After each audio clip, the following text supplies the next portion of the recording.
So hello guys, welcome back to my channel politics सफ़र में आप सभी का बहुत बहुत स्वागत है। फ्रेंड्स, आज का हमारा टॉपिक है बायोलॉजी का विवृत बीज वनस्पति जगत का वर्गीकरण। कल वाले टॉपिक में कल वाली वीडियो में हमने पढ़ा था विवृत किसे कहते हैं, इसकी परिभाषा क्या, ये क्या चीज़ें हैं, सारी जानकारियाँ कल के वीडियोज़ में हम सभी ने देखा था। और आज का हमारा टॉपिक है विवृत वनस्पति जगत का वर्गीकरण। इसको कितने भाग में बांटा गया है, किस कैटेगरी में बांटा गया है, इस टाइप आज के वीडियो में इसी के बारे में हम अध्ययन करेंगे। आइए पढ़ते हैं। अपना फर्स्ट टॉपिक है विवृत बीज वनस्पति जगत का एक अत्यंत पुराना वर्ग है। यह टेरिडोफाइटा से अधिक जटिल और विकसित है और आवृत से कम विकसित तथा अधिक है। हमारा जो टेरिडोफाइटा है यह अत्यंत पुराना वर्ग है, उसी का विवृत वनस्पति, उसी से रिलेटेड है हमारा विवृत जगत यानी कि जिम्नोस्पर्म। हमारा थर्ड टॉपिक है बहुत ही पुराना है। इस वर्ग के प्रत्येक जाति या प्रजाति में बीज नग्न होते रहते हैं। कहने का अर्थ है हमारा जो आवृत या विवृत है, इस किस्म के पौधे का जो बीज होता है वो हमेशा किसी न किसी रूप का हमेशा उत्पन्न होते रहते हैं और साइंटिफिकों द्वारा उसको अलग अलग नाम दे दिया जाता है उस पौधे का। आज आवृत को आगे चल के दूसरे बीज, जब उसके बीज अलग टाइप के होंगे या किसी दूसरे टाइप के होंगे तो उसका अलग नाम रख दिया जाएगा। उसके प्रजाति का जो बीज होता है वो छोटे होते हैं और उसे अलग अलग प्रकार में रख दिया जाता है। आपका फोर्थ है आवरण नहीं रहता, उनके ऊपर कोई आवरण नहीं रहता।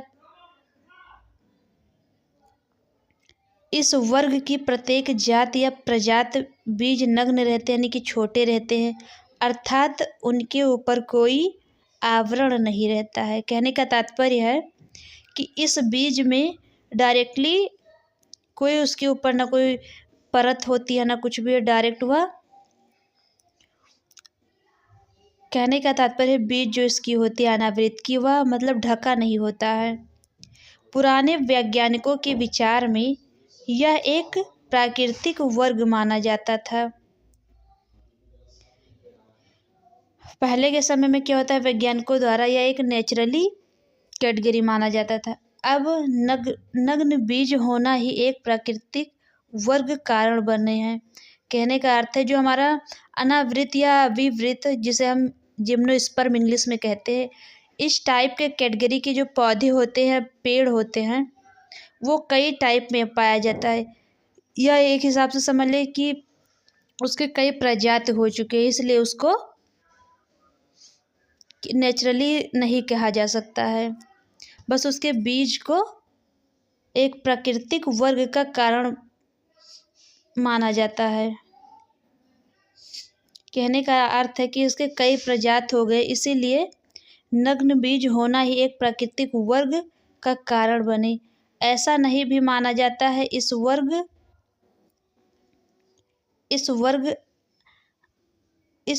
के अनेक पौधे पृथ्वी के गर्भ में दबे या फॉसिल के रूप में पाए जाते हैं, जिनमें ज्ञात होता है कि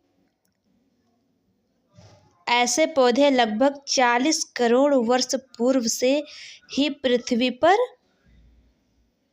उगते चले आ रहे हैं। इनमें से अनेक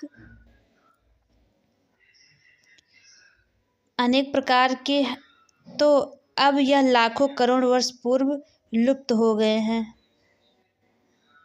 कहने का अर्थ है अनावृत बीजी के लगभग 40 करोड़ वर्ष से ही पृथ्वी पर उगते चले आ रहे हैं, लेकिन माना जाता है कुछ पौधे जो है उस टाइप के सारे खत्म भी हो चुके हैं, बस कुछ कुछ बचे हुए हैं। अब भी घने और नौ बड़े अभी घने और जंगल बनाते हैं, जैसे चीड़ हो गया, आपका देवदार हो गया आदि बड़े वृक्ष विवृत वर्ग के ही सदस्य हैं, जो कि 40 करोड़ वर्ष पूर्व से माना जाता है कि ये सारे पौधे उगते चले आ रहे हैं और कुछ नष्ट भी हो चुकी हैं। जैसा कि यहाँ पे आपको बताया, अनेक पौधे पृथ्वी के गर्भ में दबे फॉसिल, मतलब पहले के समय में जो पौधा क्या नाम है विवृत का बहुत टाइप के या बहुत कैटेगरी के जो उगते थे, वह एक पुरातात्विक जैसे जिस प्रकार से उसे पुराने चीज़ों का खोज करते हैं उसी को हम फॉसिल कहते हैं। फॉसिल जो ज़मीन यानी कि हमारे ज़मीन के अंदर दबे होते हैं उसको खोज करके वैज्ञानिकों ने उसकी जांच पड़ताल करके उसका मतलब वह पता करते हैं वो किस कैटेगरी का है, कितने साल का पुराना है, या इसीलिए मतलब ज़मीन के अंदर वो क्या नाम है खोज करके पता करते हैं इसी फॉसिल के द्वारा। मेन कारण ये है किसी भी पौधों का आयु या कोई चीज़ ज्ञात करना हो तो सबसे पहले फॉसिल के रूप में पाया जाता है, तभी उसके बारे में जान पाते हैं कि यह कितने साल पुराना है या किस किस्म का है। तो फ्रेंड्स इसी टाइप के मैंने बहुत सारे क्वेश्चंस यहाँ नीचे सिलेक्ट किया है जो कि बहुत ही अच्छा है आप सभी के पेपर्स के लिए और बहुत ही इम्पोर्टेंट क्वेश्चन लिए जो कि सारे फॉसिल से भी रिलेटेड, आखिर वो कहाँ से आए, कैसे मतलब कितने पुराने पेड़ या कितने छोटे पेड़, जितने भी इम्पोर्टेंट क्वेश्चन है यहाँ पे मैंने सिलेक्ट किया है, आपको अलग से कहीं भी नहीं पढ़ने को मिलेगा। आई होप आप सभी को मेरा वीडियोस अच्छा लग रहा होगा। तो अपने आगे क्वेश्चन की तरफ बढ़ते हैं। पौधे लगभग 40 करोड़ वर्ष पूर्व से ही इस पृथ्वी पर उगते, जैसा कि अभी बताया कि उस फॉसिल्स के वजह से पुरातात्विक जो उसे साइंटिस्टों द्वारा खोज कर पता चल जाता है कि उसका जब जांच पड़ताल होता है तभी पता चलता है कि यह पौधा जो है लगभग कितने साल का, उसी के द्वारा हमें ऐसे ऐसे मशीनों का आविष्कार हो चुका है कि आराम से सब पता लगा लेते हैं कि यह कितने साल पुराना है, कैसा है, कहाँ से आया, किस जगह से आया, किस मिट्टी से उगता है, या कोई भी चीज़ जितने भी जांच पड़ताल सब क्या नाम है वैज्ञानिकों द्वारा सब पता किया जाता है। पौधे लगभग 40 करोड़ वर्ष पूर्व से ही इस पृथ्वी पर उगते चले आ रहे हैं। इनमें से अनेक प्रकार के तो अब लाखों करोड़ वर्ष पूर्व लुप्त हो गए हैं। मतलब इस टाइप के जो पौधे हैं कई प्रकार के जो खत्म हो चुके हैं, विलुप्त हो चुकी हैं, और कई प्रकार के अब भी घने और जंगल बनाते हैं। जैसे विवृत के जो पौधे होते हैं ज़्यादातर आपको देखने को मिलेगा ठंडे प्रदेशों में। इसे कई कैटेगरियों में बांटा गया है जो कि नीचे अभी आपको दिखाऊंगी किस कैटेगरी में बांटा गया है इन सारे विवृत को यानी जिम्नोस्पर्म को, क्योंकि कहीं कहीं ये छोटे पौधे के रूप में भी पाया जाता है, बड़े बड़े पौधे मतलब पेड़ के रूप में भी पाया जाता है अनावृत हमारा। जैसे कि ठंडे प्रदेशों में जितने कटीले पेड़, लंबे लंबे पेड़ होते हैं, जैसे देवदार हो गया, चीड़ हो गया, आपका बड़े वृक्ष विवृत वर्ग के ही सदस्य हैं ये सारे। एंड 10th क्वेश्चन है आपका, 10th टॉपिक, इस वर्ग के पौधे बड़े वृक्ष या साइकस जैसे छोटे या ताड़ के ऐसे अथवा झाड़ी की तरह होते हैं। सिकोया जैसे बड़े वृक्ष 340 फुट से भी ऊंचा, जिनकी आयु हजारों वर्ष की होती है। सो गाइस यहाँ पे सोचने वाली बात पड़ जाती है, कितनी इंपॉर्टेंस बातें हैं। जो सिकोया जैसे पेड़ जो हमारा विवृत की कैटेगरी में आता है, यह 340 फुट से भी ऊंचा पेड़ होता है, जो कि यह हजारों वर्ष का होता है। वनस्पति जगत के सबसे बड़े और भारी वृक्ष हैं। वैज्ञानिकों ने विवृत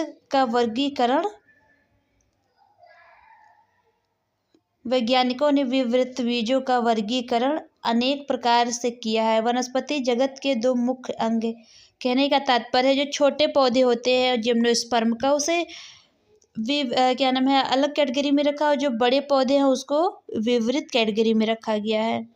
तो इसके इस जगत के यानी कि वनस्पति जगत के मुख्य दो अंग हैं। कितने अंग है गैस? दो अंग है। पहला क्या है? क्रिप्टोगेमस और फेनरोगेम्स। फेनरोगेम्स बीजधारी होते हैं और इनके दो प्रकार हैं।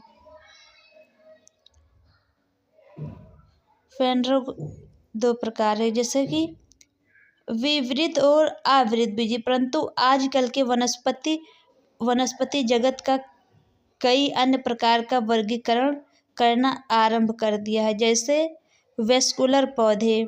कौन सा? वेस्कुलर पौधे। ट्रेकियोफाइटा। ये सब फ्रेंड्स पौधे हैं जो कि कोई छोटा पौधा पाया जाता है, कोई बड़ा पौधा पाया जाता है, उसको अलग अलग कैटेगरी में नाम दे दिया गया है। ये सारे पौधे हैं, बस इसका नाम दे दिया गया। जैसे किसी पौधे का जैसे वर्गीकृत किया गया, वेस्कुलर पौधा हो गया, ट्रैकियोफाइटा हो गया आपका, और एस्कुलर या नॉन वेस्कुलर एट्रोक्योफाइटा। ऐसे इसको कई कैटेगरियों में नाम देकर बांट दिया गया है। जैसे कि यहाँ पे बताया जा रहा है एट्रियोफाइटा वर्ग का जो वेस्कुलर पौधों में जैसे जल, लवण इत्यादि के बाह्य ऊतक होते हैं। इन पौधों को लाइकोप्सिडा और स्फिंक्सिडा तथा ट्रिप्सिडा में विभाजित किया जाता है। वेस्कुलर पौधे यानी कि एट्रोफाइटा वर्ग जो है हमारा जल, लवण इत्यादि के रूप में इस जल के अंदर या लवण के अंदर जो पौधे पाए जाते हैं इनको इस कैटेगरी में रखा गया है, विवृत को। नेक्स्ट हम बात करते हैं अपना टेरिप्सिडा के अंतर्गत अन्य फर्ण विवृत तथा आवृत रखे जाते हैं। टेरिप्सिडा के अंतर्गत अन्य फर्ण यानी कि फर्ण मीन्स होता है कांटा आपका, कटीले जो पौधे होते हैं विवृत बीज तथा आवृत बीज रखे जाते हैं इसमें। जैसा कि आगे है आपका विवृत के दो मुख्य उपभाग हैं, जैसे साइकाडोफाइटा, सेकेंड आपका है कोनिफेरोफाइटा। विवृत को दो इम्पोर्टेंट भाग में रखा गया है। पहला आपका है, आपके पेपर में पूछ ले, अगर विवृत बीज को कितने पार्ट में रखा गया, तो आपका सही ऑप्शन हो जाएगा दो पार्ट में रखा गया है, साइकाडोफाइटा और कोनिफेराफाइटा।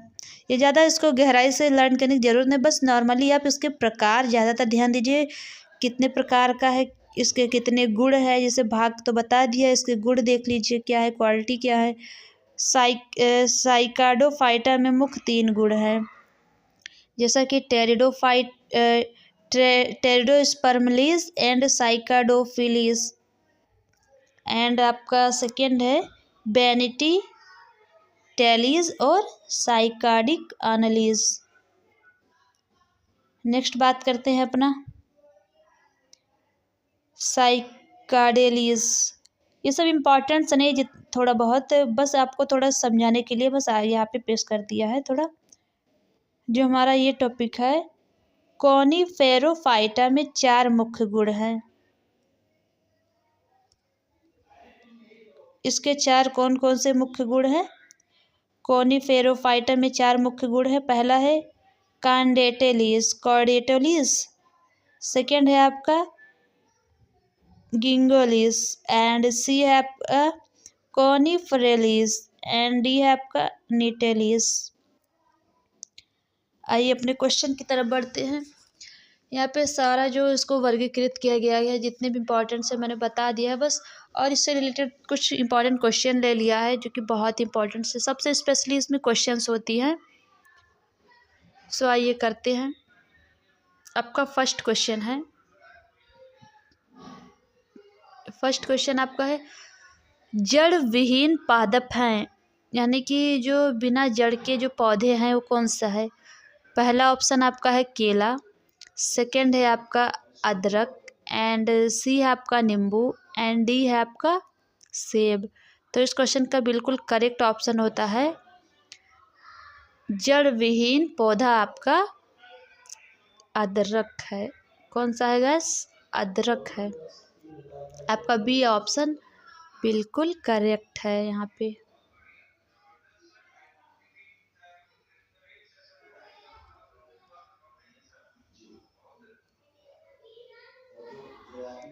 बी ऑप्शन आपका बिल्कुल करेक्ट है। आइए अपने अगले क्वेश्चन की तरफ बढ़ते हैं। आपका नेक्स्ट है, बीजाणु धानी पुंज के रूप में फर्न की पत्तियां कहलाती हैं। आपका फर्स्ट ऑप्शन है शाखा, सेकंड है मशरूम, सी है गुच्छा, एंड डी है स्पोरोफिल। तो हमारा बीजाणु धानी पुंज के रूप में फर्न की पत्तियां क्या कहलाती है, मशरूम कहलाती है, यानी कि आपका बी ऑप्शन बिल्कुल करेक्ट है। आपका कौन सा ऑप्शन बिल्कुल करेक्ट है, मशरूम बीजाणुधानी फर्न के रूप में पाई जाती हैं या कहलाती हैं। अगले क्वेश्चन की तरफ बढ़ते हैं। आपका नेक्स्ट है, साइकस की प्रवाल मूल जड़ें सहायता करती हैं। आपका फर्स्ट ऑप्शन है, जो साइकस की प्रवाल मूल जड़ें सहायता करती है, बताइए वह जल अवशोषण में सहायक होती हैं, या बी ऑप्शन है जल के अवशोषण तथा नाइट्रोजन की स्थायीकरण, सी है आपका खड़े रहने में, एंड डी है आपका भोजन का आंतरण। तो साइकस के प्रवाल मूल जड़ें सहायता करती है, आपका बी ऑप्शन बिल्कुल करेक्ट है, जल के अवशोषण तथा नाइट्रोजन की स्थायीकरण। आपका बी ऑप्शन बिल्कुल करेक्ट है। अगले क्वेश्चन की तरफ बढ़ते हैं अपने।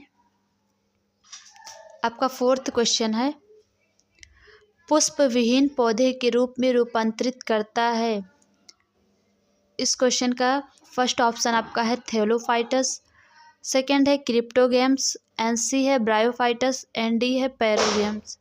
तो इस क्वेश्चन का बिल्कुल करेक्ट ऑप्शन आपका हो जाएगा क्रिप्टोगेम्स। बी ऑप्शन बिल्कुल करेक्ट है आपका, जो पुष्प विहीन पौधे के रूप में रूपांतरित होता है।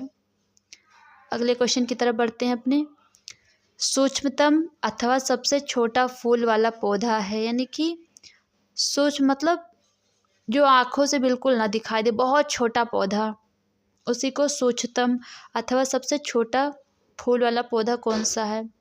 फर्स्ट है आपका वोल्फिया, सेकंड है लेमना, एंड सी है आपका एजोला, एंड डी ऑप्शन आपका आवृत। तो इस क्वेश्चन का बिल्कुल करेक्ट ऑप्शन हो जाएगा आपका वोल्फिया। ए ऑप्शन बिल्कुल करेक्ट है आपका। अगले क्वेश्चन की तरफ बढ़ते हैं अपने। संसार का सर्वाधिक ऊंचा पौधा कौन सा है। फर्स्ट ऑप्शन है यूकेलिप्टस, सेकंड है टेक्टोना, एंड सी ऑप्शन है वोल्फिया, और डी ऑप्शन आपका एजोला। तो इस क्वेश्चन का राइट ऑप्शन है हो जाएगा संसार का सर्वाधिक ऊंचा पौधा कौन सा है, यूकेलिप्टस। अगला क्वेश्चन आपका है, आभासी फूल का उदाहरण है कौन सा है, आभासी फूल का उदाहरण। फर्स्ट ऑप्शन है आपका सेब, सेकंड है अमरूद, सी है आपका टमाटर, डी ऑप्शन है आम। तो आभासी फल का उदाहरण है आपका सेब। अगले क्वेश्चन की तरफ बढ़ते हैं। जो जीव पेड़ के तने में रहते हैं किसके रूप में जाना जाता है। फर्स्ट ऑप्शन है वृक्षीय, यहाँ पे थोड़ा सा मिस्टेक हो गया, यहाँ पे होना चाहिए था वृक्षीय और मुझसे वृक्ष लिख गया है, तो यहाँ पे आपका फर्स्ट ऑप्शन वृक्षीय रहेगा। जो जीव पेड़ के तने में रहते हैं किसके रूप में जाना जाता है, बताइए वृक्षीय या उड़नशील, या सी ऑप्शन आपका उभयचर, D C and D option आपका जलीय। यहाँ पे डी होना चाहिए, थोड़ा सा मिस्टेक हो गया। तो जो जीव जो होते पेड़ के पत्ते या तने के अंदर जो जीव पाए जाते हैं उसे वृक्षीय कहते हैं, जो वृक्ष पे रहते हों। अपने अगले क्वेश्चन की तरफ बढ़ते हैं। आपका 9th क्वेश्चन है, अदरक एक तना है, यानी कि यहाँ फिर मिस्टेक हो गया थोड़ा सा, यहाँ पे तना होना चाहिए था। अदरक एक तना है, जड़ नहीं, क्योंकि इसका क्या कारण है जो यह एक जड़ नहीं माना जाता, बल्कि तना इसको माना जाता है। एक आपका फर्स्ट ऑप्शन, एक भोज्य पदार्थ संग्रहित करता है। सेकंड है, यह क्षैतिज रूप से भूमि विकसित होता है। या आपका सी ऑप्शन है, यह गांठ और पोर युक्त होता है। डी ऑप्शन है, यह क्लोरोफिल विहीन होता है। तो इस क्वेश्चन का बिल्कुल करेक्ट ऑप्शन आपका हो जाएगा, जो हमारा अदरक एक तना है वह यह गांठ और पोर युक्त होता है। आपका सी ऑप्शन बिल्कुल करेक्ट है। नेक्स्ट आपका है, संयुक्त पत्तियों वाला पौधा है। फर्स्ट ऑप्शन आपका पपीता, सेकंड है नारियल, सी ऑप्शन है गुड़हल, डी है आपका सेब। यहाँ पे होना चाहिए थोड़ा फिर से मिस्टेक। संयुक्त पत्तियों वाला पौधा नारियल होता है। बी ऑप्शन आपका बिल्कुल करेक्ट ऑप्शन है।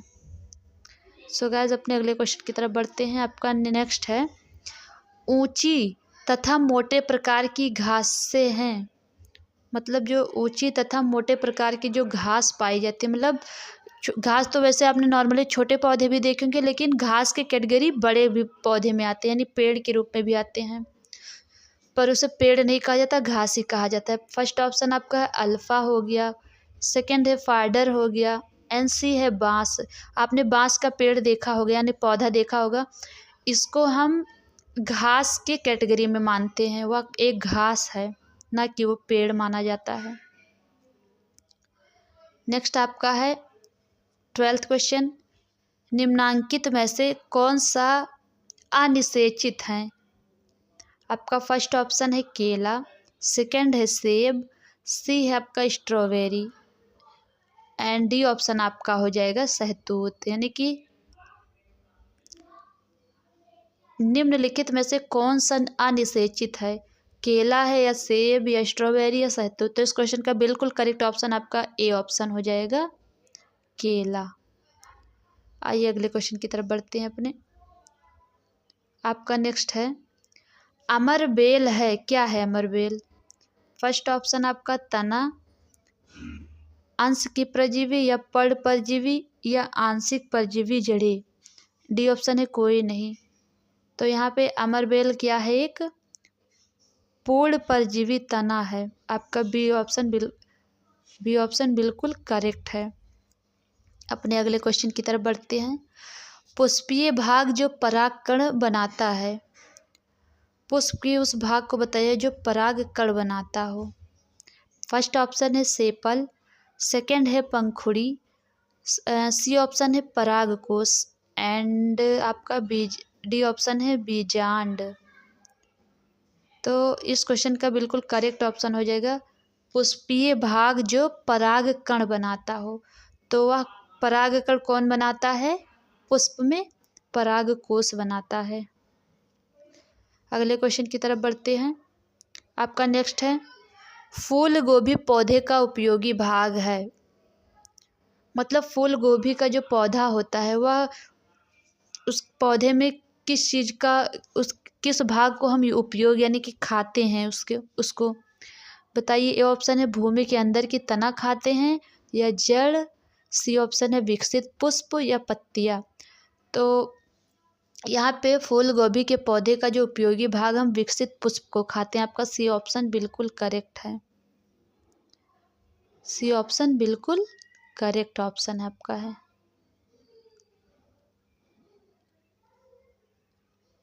सी ऑप्शन बिल्कुल करेक्ट है आपका। अगले क्वेश्चन की तरफ बढ़ते हैं। काली जिसको मसाले के रूप में, काले नहीं मिस्टेक हो गया थोड़ा सा, यहाँ पे कली होना चाहिए थे, फिर से थोड़ा सा गलती से हो गया। कली जो होता है, ऐसा कौन सा कली है जो मसाले के रूप में प्रयोग करते हैं। का फर्स्ट ऑप्शन है इलायची, सेकंड है दालचीनी, एंड सी है आपका लौंग, डी है आपका केसर। पहले तो जान लेते हैं कि क्या नाम है आपका, इलायची को इंग्लिश में क्या कहते हैं, कार्डामोम, दालचीनी को सिनामोन, लौंग को क्लोव एंड केसर को हम कहते हैं सेफ्रॉन इंग्लिश में। तो कली जिसको मसाले के रूप में हम किसे यूज़ करते हैं, क्लोव यानी कि लौंग को कली ही रहता है उसको हम मसाले के रूप में प्रयोग करते हैं। अगले क्वेश्चन की तरफ बढ़ते हैं अपने। बहुत ही शानदार ज़बरदस्त क्वेश्चन आपके आगे पेश है। निम्नलिखित में से किससे क्यूवनीन प्राप्त होता है? फर्स्ट है आपका सर्पगंधा, सेकंड है अफीम, सी है सिकोना एंड डी है धतूरा। तो हमारा जो क्यूवनीन किससे प्राप्त होता है, सी ऑप्शन बिल्कुल करेक्ट है, सिकोना से प्राप्त होता है। सी ऑप्शन बिल्कुल परफेक्ट है आपका। अगले क्वेश्चन की तरफ बढ़ते हैं। किस पौधे की छाल को मसाला के रूप में प्रयोग किया जाता है?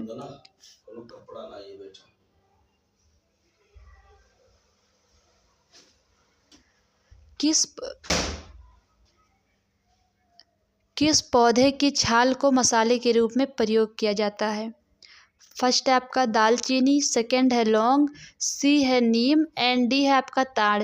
तो इस क्वेश्चन का बिल्कुल करेक्ट ऑप्शन आपका है दालचीनी, ये ऑप्शन बिल्कुल करेक्ट है आपका। अपने अगले क्वेश्चन की तरफ बढ़ते हैं। धनिया का उपयोगी भाग है, फर्स्ट ऑप्शन आपका है जड़ और पत्तियां, सेकंड है पत्तियां और फूल, सी है आपका पत्तियां और शुष्क फल एंड डी है आपका पत्तियां और ड्राई फ्रूट। तो धनिया का उपयोगी भाग जो है पत्तियां और शुष्क फल को हम उपयोग करते हैं। जब धनिया का जो पेड़ होता है जब वो सूखा हो जाता है तो उसका जो फल होता है उसको हम सूखा करके उपयोग करते हैं और उसके पत्तियों को और उसके पत्तियों का प्रयोग हम जब हरा होता है तब उपयोग करते हैं। बहुत सिंपल और इजी क्वेश्चन है जो कि एग्ज़ाम में आपके लिए बहुत ही डिफ़िकल्ट होने वाला है। आपका नेक्स्ट है यानी कि 20 क्वेश्चन आपका है।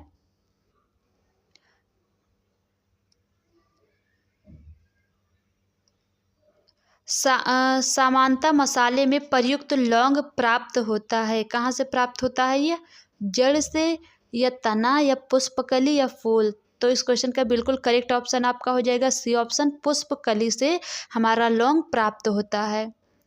अगला क्वेश्चन आपका है हशीश पौधे से प्राप्त किया जाता है, इस पौधे के किस भाग से प्राप्त किया जाता है? इस पौधे के किस भाग से प्राप्त किया जाता है? फर्स्ट ऑप्शन आपका है पत्तियां, सेकंड है तना एंड सी है पत्तियां तथा स्त्री पुष्पगुच्छ एंड डी है तना तथा नर पुष्पगुच्छ। तो इस क्वेश्चन का बिल्कुल करेक्ट ऑप्शन हो जाएगा आपका सी ऑप्शन बिल्कुल करेक्ट है। अगले क्वेश्चन की तरफ बढ़ते हैं आप अपने। आपका नेक्स्ट है पौधे के किस भाग से हल्दी प्राप्त किया जाता है? जड़ से, बी ऑप्शन तना, सी ऑप्शन फल एंड डी फूल। तो पौधे के किस भाग से हल्दी प्राप्त किया जाता है? तना, यानी कि बी ऑप्शन बिल्कुल करेक्ट है। अपने अगले क्वेश्चन की तरफ बढ़ते हैं। आपका 23rd क्वेश्चन है अदरक का विकसित रूप क्या है? फर्स्ट आपका सिरा, सेकंड पत्ती एंड सी आपका लता एंड डी तना। तो अदरक का विकसित रूप जो होता है तना होता है। आपका डी ऑप्शन बिल्कुल करेक्ट है। कोमोसे यानी कि कोमोसे बीज किसे कहते हैं? लंबे रेशे को या परस्कंद को या कड़े रेशे किसे कहते हैं गाइस? कोमोसे के बीज कैसे होते हैं? लंबे रेशे या परकंद या कड़े रेशे? इस क्वेश्चन का बिल्कुल करेक्ट हो जाएगा लंबे रेशे होते हैं। अगले क्वेश्चन की तरफ बढ़ते हैं।